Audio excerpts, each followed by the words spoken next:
Cucumbers with Anxiety, Chapter 3. Okay, so I need to make sure you understand this. I'm going to leave, but then, after a short while, I will be back. Bark! I know I've explained it to you several times, but it is important that you understand that I will come back. Every single time that I leave, I will come back again. Bark! Yes, every single time, I promise. He didn't answer. Instead, he walked over to me and curled up on my lap where I was sitting on my knees on the floor. No. You can't suddenly decide you're tired now, not after last night. The first night here didn't go smoothly. I wondered for a while where he would sleep. Maybe on the couch in the living room, perhaps on the floor near my bed. He was having none of that. As soon as I lay down on the bed, he started yipping and scratching at the overhanging covers. I eventually relented and let him up with me on the bed. Then I had to deal with a cold nose in my face, if not a hot tongue on my cheek. I gently shoved the critter away a couple of times before just covering my face with the safety of the duvet. He soon gave up and found his resting place on my chest. I couldn't believe how easily he snuck onto second base repeatedly. This morning I was rudely awakened by the unwelcome invasion of a puppy tongue in my left nostril. The startled shrill sound combined with the defensive sneeze that erupted out of me in that moment will probably haunt the little guy's dreams for the rest of his days. I thought the sneeze would launch him through the window. I just thank my lucky stars he didn't sneeze back. I glanced at the clock to find it was 9 a.m., practically midnight, and that I was almost late for a tea date with my mother. I'll give you some extra food before I go, I said as I gently rolled the pup off my lap. His bowl was already full to the brim, but I saw some gaps that could be filled with pellets.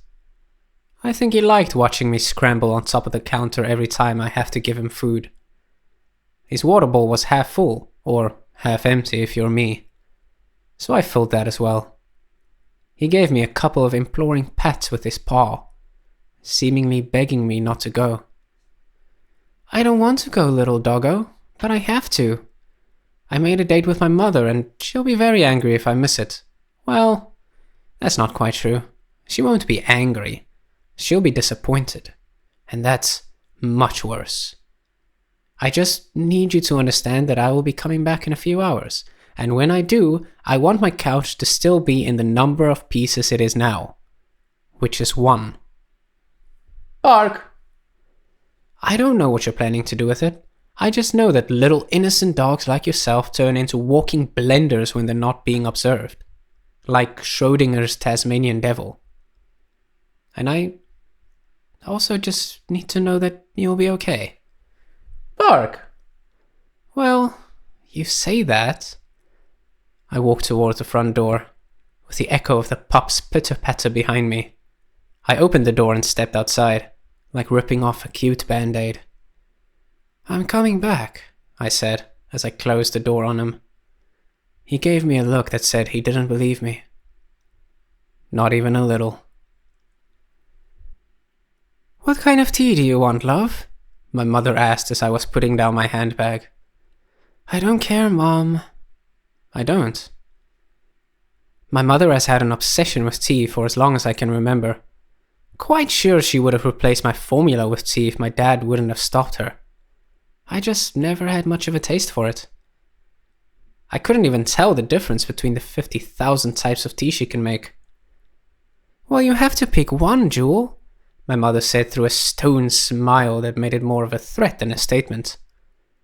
I just got some oolong, or green, or chamomile, or echinacea, or lemon ginger. The last one. Lemon ginger? Yes, that sounds lovely. My mother smiled broadly and disappeared into the kitchen. I already had a foul taste in my mouth by using the word lovely. Talking about tea for even a second turned me into her. Lemon ginger sounded harmless, and we'd be standing here for hours if I didn't stop her listing teas. I once tried oolong, and it threw me off my chair and through a wall. Not choosing tea also wasn't an option. Like all people with obsessions, she can't understand that not all people share her obsession. If I had said that, even after all this time, I don't know what all those teas are, she'd send me to a psychiatrist. If I told her I actually prefer coffee, she'd disown me. I sank into a pristine white couch. I couldn't even make it to the couch before I was rudely bombarded with tea-related questions. The faded yellow walls were lined with photos all around. This place hasn't changed a bit. Not even since my childhood. The grey-scale, smiling faces of long-dead relatives stared at me from all directions. I've had nightmares that started and ended in this room. My mother's obsession with tea is nearly matched by her obsession with photos. She'll never throw one away, and would file them all somewhere, or frame them and put them on a wall where they could fuel my nightmares or the discomfort of guests. Every photo in this room has a short story linked to it. My mother would know exactly where and why it was taken, as well as the names of every person in every photo. I've heard each of these stories to the point of nausea. I don't remember any of them, because I don't care about any of them. They're dead. I understand that some of them are my ancestors, and that without them I wouldn't be here to say that I don't care about them, but I am. And I don't. I would thank them personally, but I can't. They're dead. The sound of a tray being set down snapped me back into the world of color. I grimaced at the sight of a tea tray on a coffee table. We are defiling its very name. My mother smiled proudly as she presented her creation. The tray was perfectly symmetrical, with 2 cups on the far ends and a flask of milk and a pot of sugar in the middle. She was making such a big deal of me being there. "How many sugars, dear?" she asked. 3. "You could have just asked from the kitchen. I'm not a special guest, Mum," I replied. "Oh, of course you are," she said with the strangest expression I've seen anyone wear. She was simultaneously reacting to the amount of sugar I want in my tea, which confused her, and trying to reassure me that I am indeed a special guest, which caused her to smile. As a result, she looked like someone who is happy, but doesn't know why. She poured the sugars and handed me the cup. "Thank you," I whispered as I took it. The smell greeted me like a friend. "So, have you been looking for a job?" She slipped the knife in just as I was beginning to relax. She took a sip so loud that dogs began barking outside. She always sipped so unbelievably loudly the whole neighborhood would know she was drinking tea. I always theorized that she was creating a vortex between her cheeks to suck up the tea. "I've been keeping..." Wow, I paused after taking a sip of my own. The taste took me by surprise. My mother's eyes flashed. "You like it?" she asked eagerly. "Yeah," I had to admit. "It's quite good." I half regretted putting in so much sugar as it masked the rich taste a little. My mother vibrated like an excited dog. "Great! After that one you should try the Echinacea. Now, it's a bit stronger, so be ready for that, but it has a fuller, groundier taste," she bubbled. "I don't want to taste ground, Mom. I'll stick with the lemon ginger. Yes, I've been keeping an eye out for a job, but I'm actually considering going back to school to finish my degree." I had to choose the lesser of 2 evils.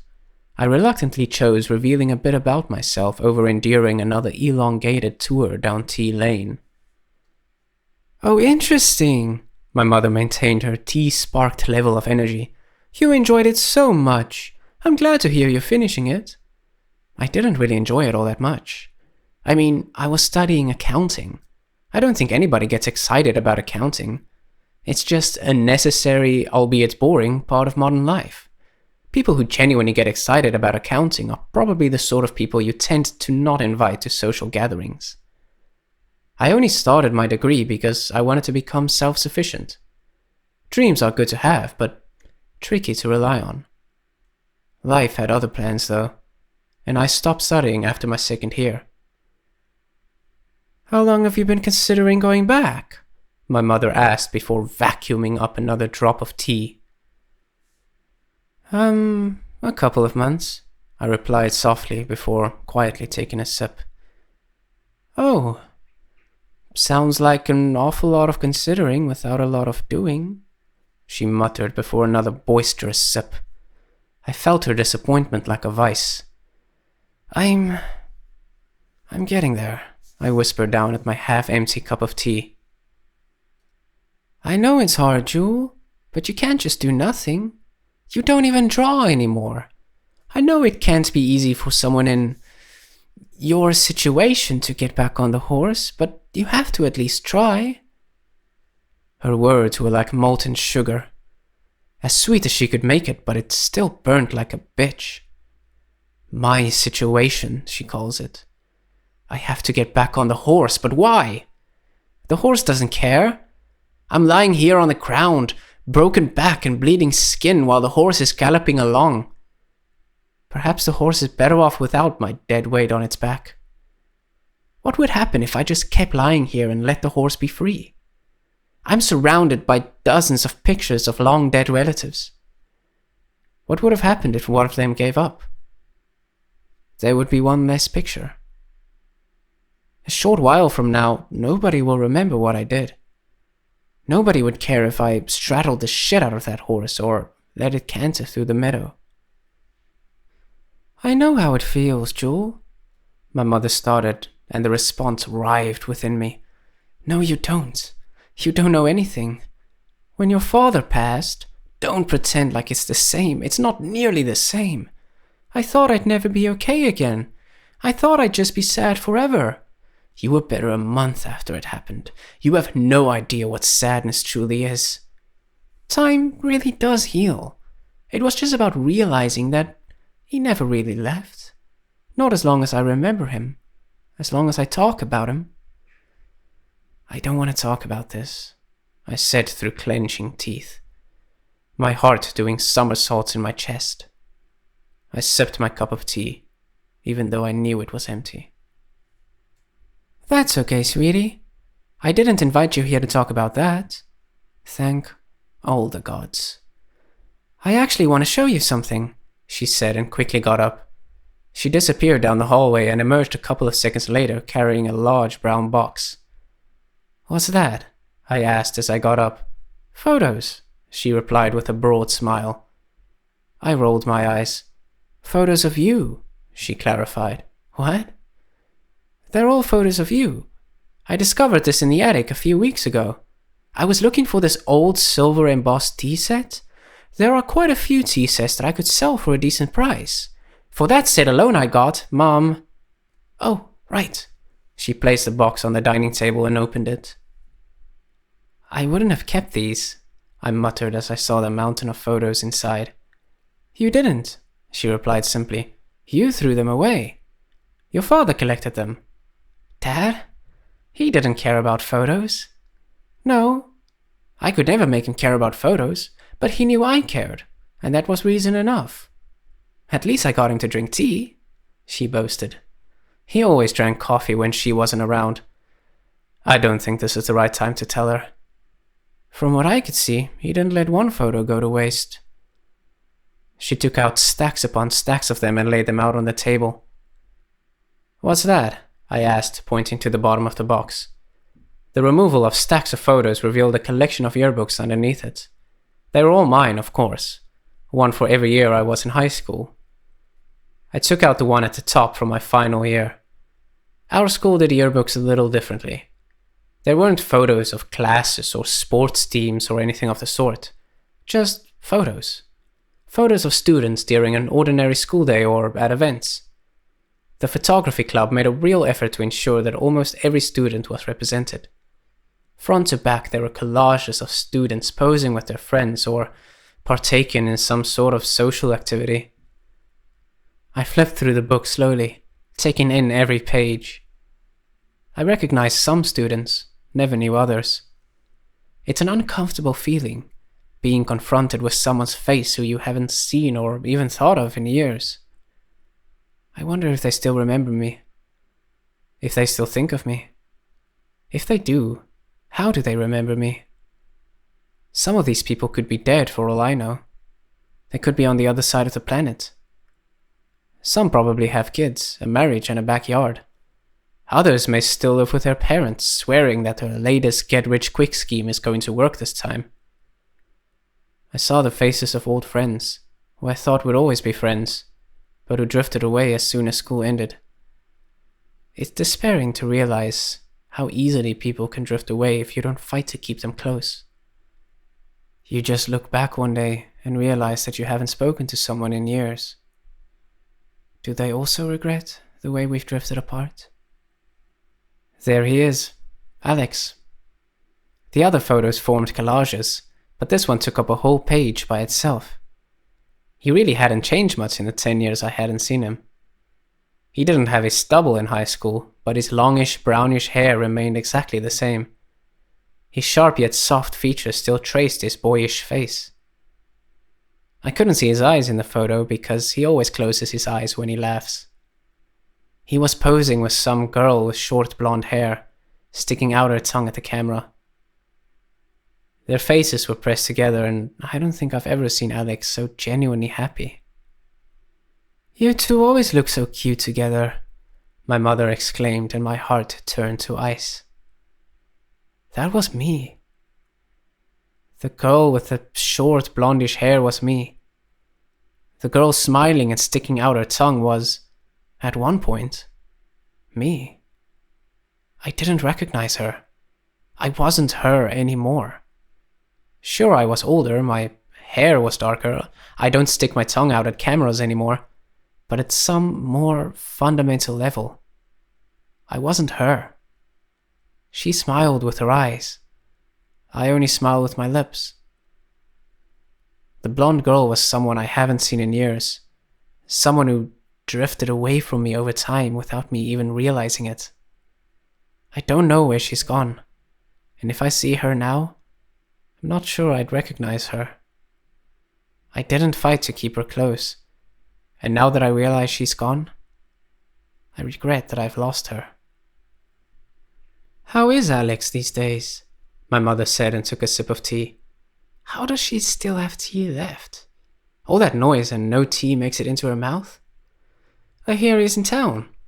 She was also a terrible liar. "Yeah, he's good. I saw him," I replied. My mother lit up like a flame. "Really? That's good to hear." She nearly broke out in applause at the news. "Such a handsome boy. Such a genuine person. I'm so happy that you're seeing him again." "I'm not seeing him," I corrected her. "Well, I didn't mean it that way, Jewel. I mean that you're talking again. Now at least you have a date for the wedding," she slipped in a suggestion. "What wedding?" "The wedding. In 2 weeks. Did you really forget, Jewel? She's only your cousin. You only get married once. This is her 3rd wedding.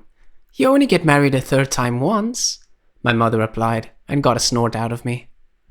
I did forget about the wedding. The invitation came almost a year ago. A different time in my life. A time when marking the +1 box was a no-brainer. Things change. Now the box remains empty, as well as the seat next to me. "I'm not taking Alex," I stated. "Why not?" my mother asked with a mixture of shock and disappointment. "Because I want 2 desserts," I replied. "Jewel, why not? You're friends again." "We're not even friends, Mom. He came by, we talked." "I don't think I'll be seeing him again," I lied. "There's no way he'll stay away." "He did once." I don't think he had a nice time with me." "He didn't seem interested in seeing me again," I said, my eyes trained on the floor. My mother knew I was lying. I inherited my lack of lying skills from her after all. She only sighed in response. "Jewel, you know that you have to get back on the horse. Well, Alex is that horse. Think you can phrase that a bit better?"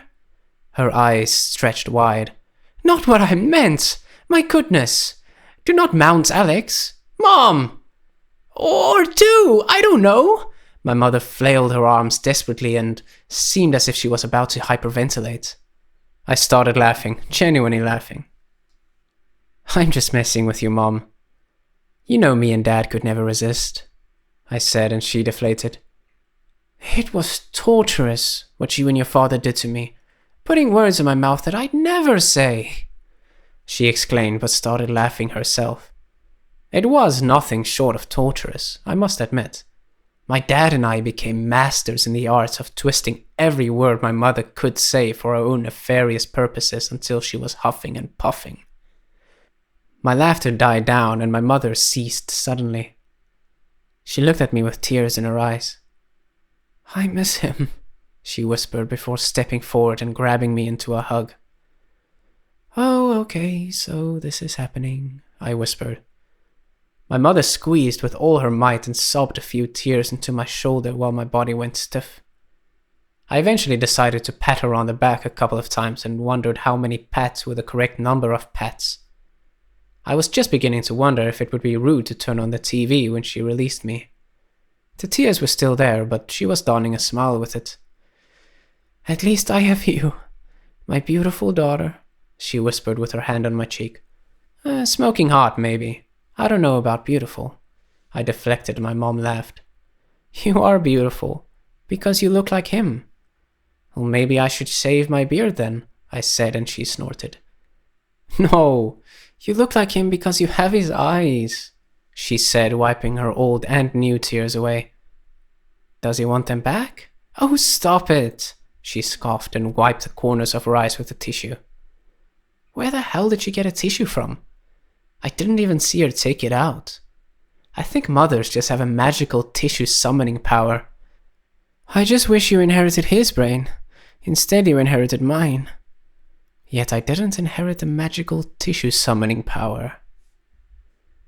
You know it's his fault that I didn't always do well in school, right? I don't know anything of the sort, she shot me down. He repeatedly took me out of school to go get ice cream. My mom gasped. Is that why you were so fat? She whispered through her fingers. Mom! What the hell? My 10-year-old insecurities cropped up again. Sorry. You weren't fat. It did take you a while to lose those chubby cheeks, though, she said while pinching my cheeks, or trying at least. The best therapist in the world wouldn't have found the source of my self-esteem issues this quick. Thanks, Mom, I replied, deadpan. Oh, stop it.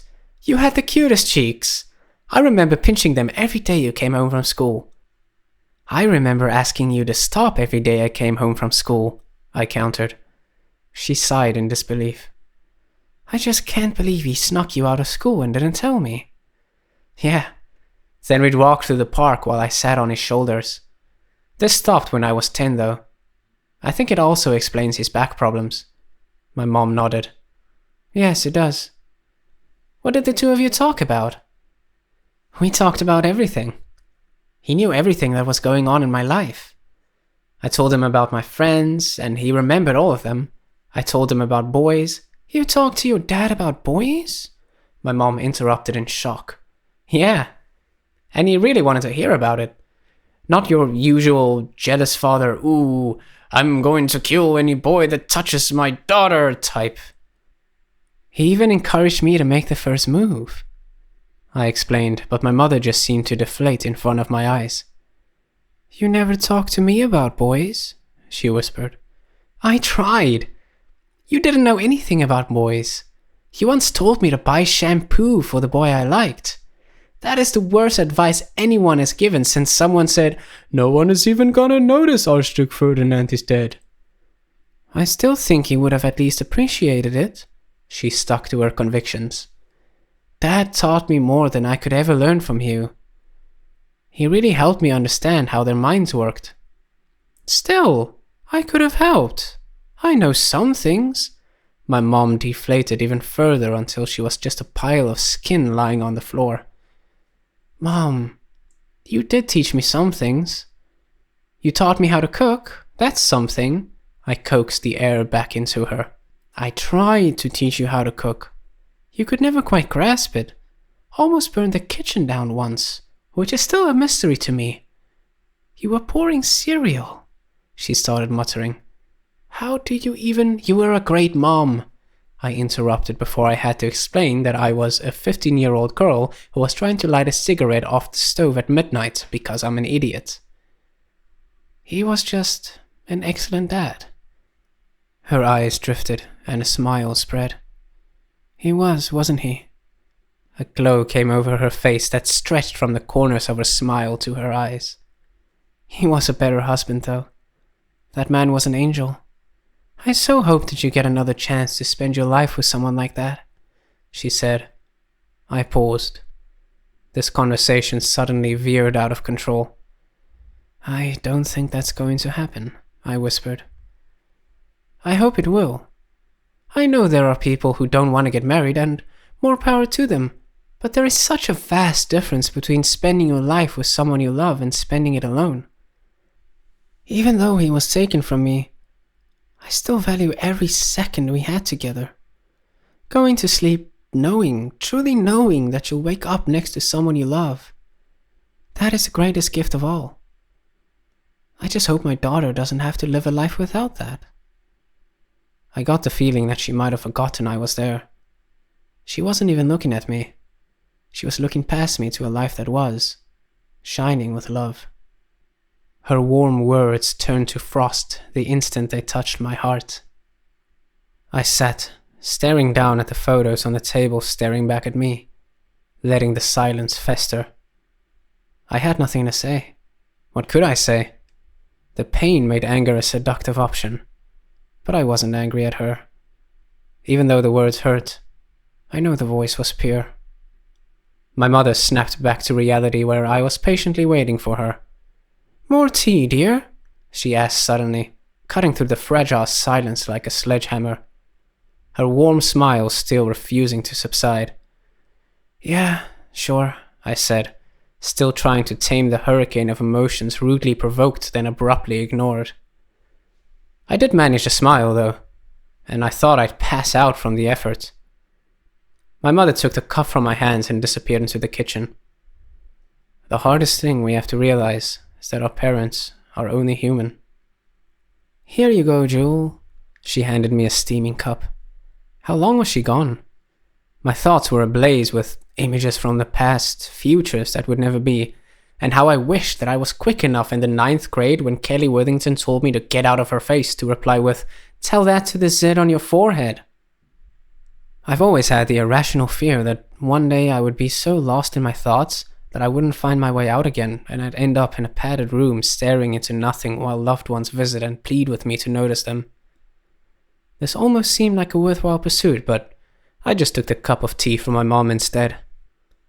I only added 1 spoonful of sugar this time as to not ruin the taste. My mother was explaining how the pairing of lemon and ginger is not supposed to work because ginger is a dominant taste, and while you might think that lemon is a submissive taste, blah blah blah. She also added how the blah interacted with the bleh, and how the blah actually complemented the bleh, and they blahed together to form a bleh. I found the conversation to be quite bleh, so I changed the topic. We actually spoke for quite some time about relatives and what the latest gossip was, and also the most ancient gossip. I was quite surprised to find out that some of my ancestors got married because there was a bun in the oven, and the oven was still under warranty. We went through some photos, though my mom knew more about where they were taken than I did, even when she wasn't present when the photos were taken. We went through some yearbooks, and my mother was quite shocked to hear which students got up to what at Sinful High. I, of course, neatly trimmed my face out of all the horror stories of alcohol, drugs, and under-the-desk groping that could be told of seemingly innocent teenagers when they weren't being actively supervised. My mother repeatedly filled her cup during our conversation with progressively less tea-colored tea. Her final cup could only be described as seaweed-colored sludge. Knowing her, it was probably made from the leaves of a plant that only grows behind one specific waterfall in Mongolia, and you can only get there by walking for 4 days through a forest infested with snakes that kill you with a single stare. And you can't take food with you because it will attract bears, so you have to survive by licking a specific kind of tree and keep your tongue out to absorb the vapor in the air. Also, the leaves need to be mistakenly eaten by a koala bear, then pass through the longest digestive system in the animal kingdom. Then the tea is made by brewing koala shit. It also probably tastes like ground. I think I'll be going, I finally said through a wave of chuckles. Take the box, she replied. What? The box of photos. Take it. She gestured toward the table. It's okay. You can keep it. I'm not the sentimental one. I know you're not the type, honey, but one day you might be. If you take it home, you'll probably put it in storage. Then, one day, a long time from now when you've completely forgotten about it, you'll discover it again. On that day, you'll call me and thank me. I just know it. I sighed. I disagreed, but I didn't have the energy to tell her that. It's time for my afternoon nap. Fine, I'll take it, I said, and she helped me pack in all the photos. I gripped the box and picked it up, then immediately put it back down. Holy crap, it was heavy. Need some help, dear? She offered. No, it's just emotional weight, I stammered as I picked up the box again. She must have emotional muscles of steel because this box was heavier than my car. I stumbled toward the door and it felt like I was playing Jenga with my spine. She held the door open for me and patted my back as I passed. Not sure if the pat was for affection or encouragement. Bye, dear. I love you. And don't be a stranger. You only live 5 minutes away, she called after me. Might be 5 minutes for her, but for me, it takes a bit longer. Bye, Mom. And Mom? Yes? Don't call me Jewel. You know I hate that. End of chapter 3. Hope you enjoyed.